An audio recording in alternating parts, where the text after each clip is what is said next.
محترم سامعین، السلام علیکم۔ دل کے لیے تقویت کا باعث بننے والی بہت سی جڑی بوٹیوں اور پھلوں کا طب نبوی صلی اللہ علیہ وآلہ وسلم میں ذکر ملتا ہے۔ بہی بھی ایسا پھل ہے جو آڑو اور سیب سے مشابہت رکھتا ہے اور اس کا احادیث میں کافی ذکر موجود ہے۔ اس سے یہ بھی ثابت ہوتا ہے کہ بہی کھانے والی خواتین خوبصورت بچے پیدا کرتی ہیں۔ مردوں میں 40 افراد کے برابر قوت آ جاتی ہے۔ اس میں بیک وقت کئی طرح کے وائٹامن اور معدنیات شامل ہیں۔ بہی کا مربع اس حوالے سے بہترین غذا ہے۔ جو نہار منہ کھایا جائے تو دل کی بیماریوں سے بچا جا سکتا ہے۔ سنن ابن ماجہ میں حضرت طلحہ بن عبید اللہ رضی اللہ تعالی عنہ سے روایت ہے کہ میں رسول اللہ صلی اللہ علیہ وآلہ وسلم کی خدمت میں حاضر ہوا۔ آپ صلی اللہ علیہ وآلہ وسلم کے ہاتھ میں ایک بہی تھی۔ مجھے دیکھ کر آپ صلی اللہ علیہ وآلہ وسلم نے فرمایا، آ جا طلحہ، اسے لے لو، اس لیے کہ یہ دل کو تقویت پہنچاتی ہے۔ اسی حدیث کو سنن نسائی نے دوسرے طریقہ سے بیان کیا ہے۔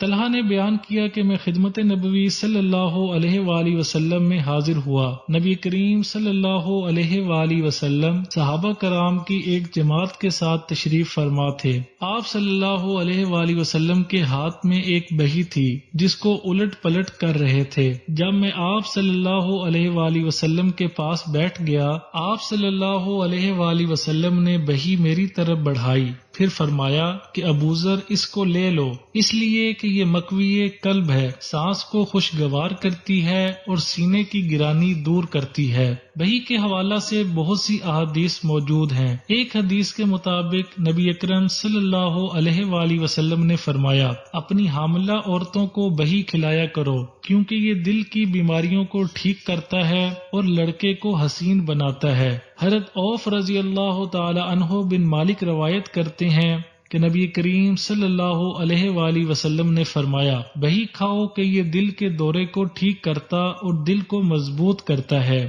نبی اکرم صلی اللہ علیہ وآلہ وسلم نے فرمایا، بہی کھاؤ کہ دل کے دورے کو دور کرتا ہے۔ اللہ نے ایسا کوئی نبی نہیں معمور فرمایا جسے جنت کا بہی نہ کھلایا ہو، کیونکہ یہ فرد کی قوت کو 40 افراد کے برابر کر دیتا ہے۔ بہی کو عربی میں صفر جل کہتے ہیں۔